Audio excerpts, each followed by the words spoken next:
So you've turned off the lights and your body's ready to sleep, but your brain, it's still at work, focused on whatever that latest issue is. Have you ever been there? Drop yes in the chat if that's ever happened to you.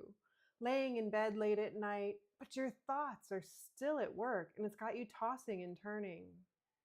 Today's live isn't about teaching a strategy, it's taking a moment to learn how to stop the spinning and finding peace again. Because really, I know all you want is to get some rest so that you can feel more energized and focused tomorrow. You got enough on your plate already.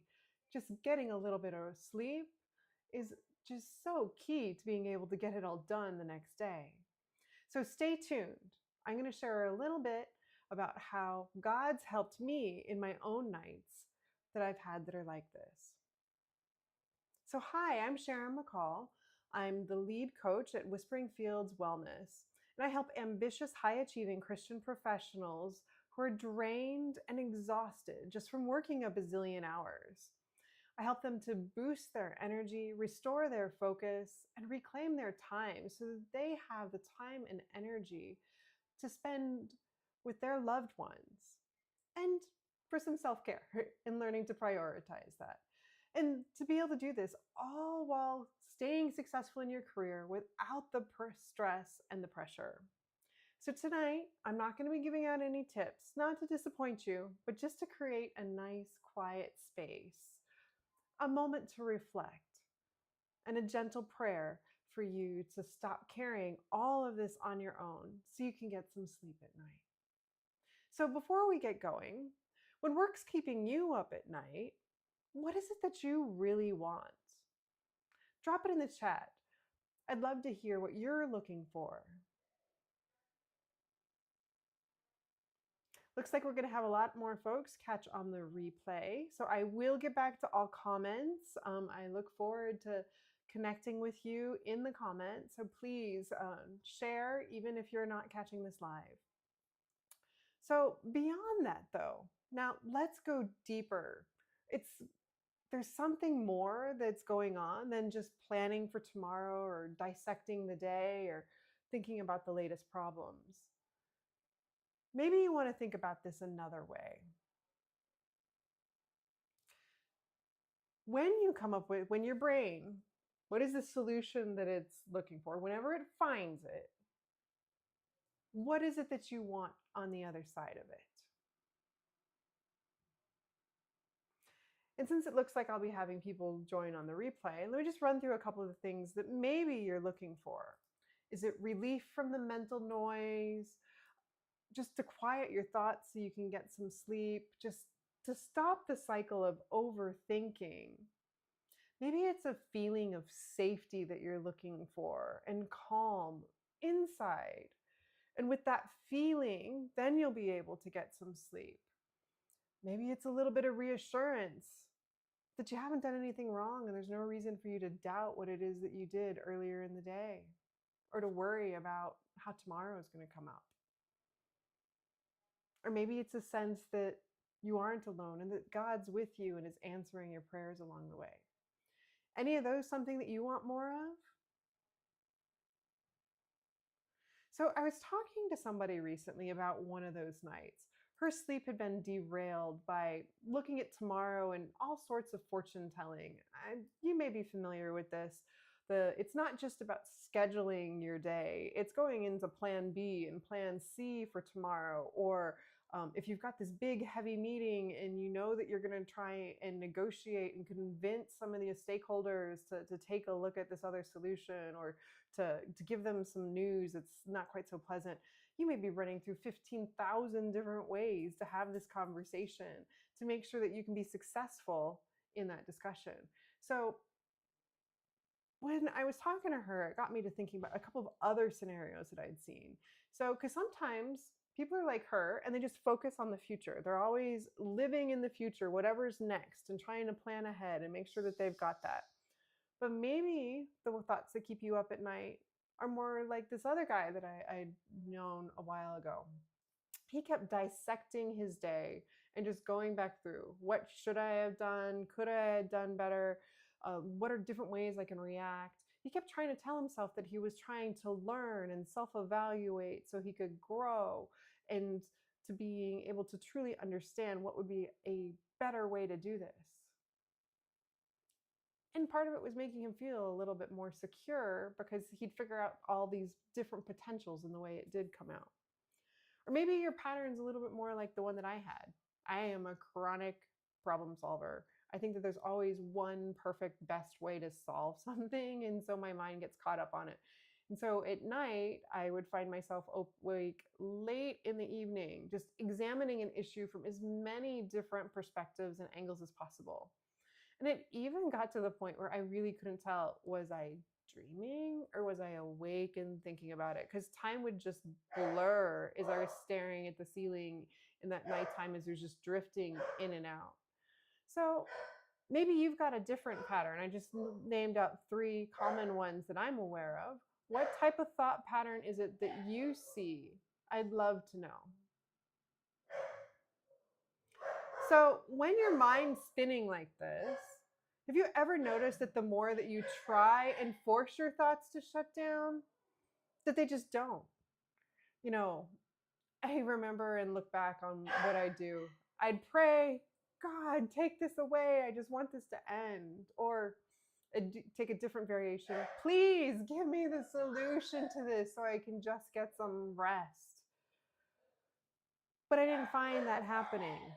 So I'd end up getting caught up into counting backwards. And my favorite was always 2, 4, 6, 8, 10, 8, 6, 4, 2, and just continuing to go through that, just counting the sheep to try and get myself to go to sleep.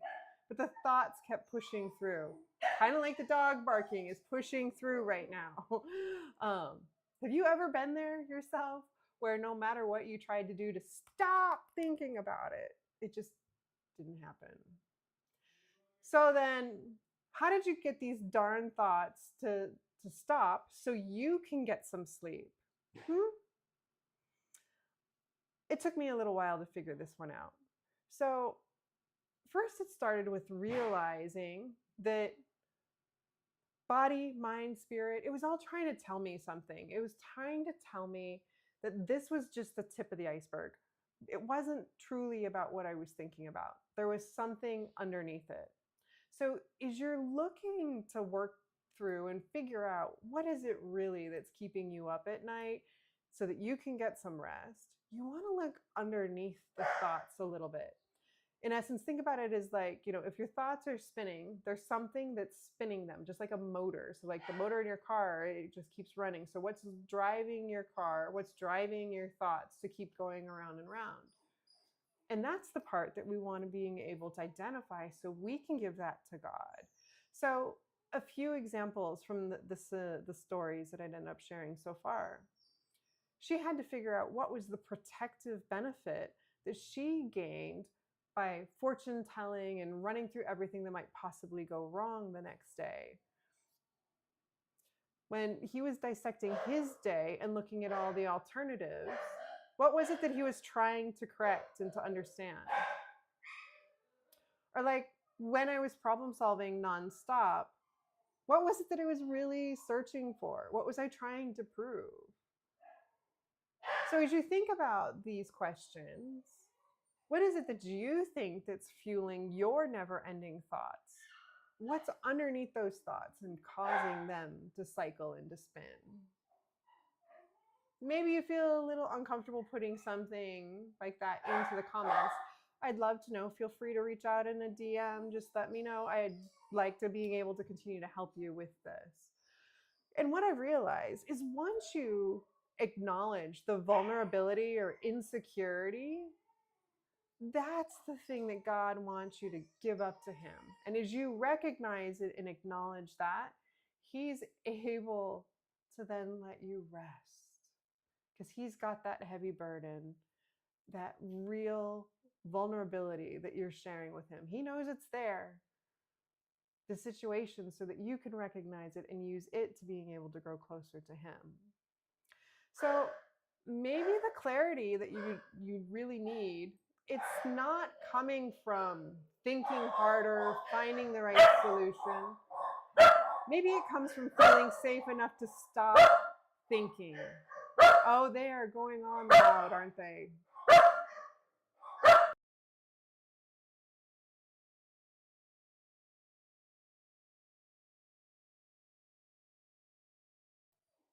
Sorry about that. So maybe the clarity you need doesn't come from thinking harder. It's just being safe enough to stop overthinking. And so God will find you as you trust him. And through that clarity, through that connection, he'll get you the rest, rather than overthinking and getting to a singular solution. So how does that solution feel for you? What does that approach feel like?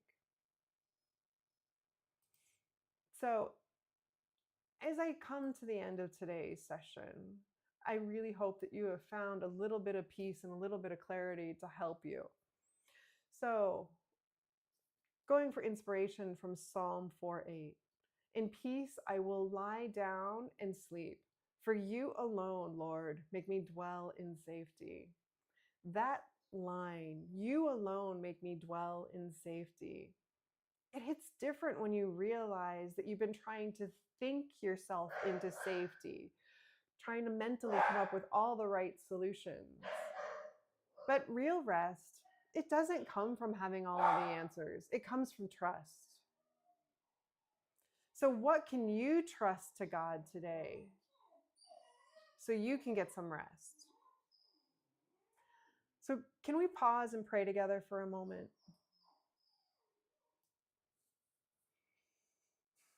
God, you see how we lie in bed with racing minds, trying to solve what hasn't happened or undo what's already passed. You know how hard it is to stop striving, but you are our safety. You are already in tomorrow, and you are already here now. Help us rest in the truth that we don't have to carry everything. Let peace find us tonight, not because everything's resolved, but because we are held. Amen.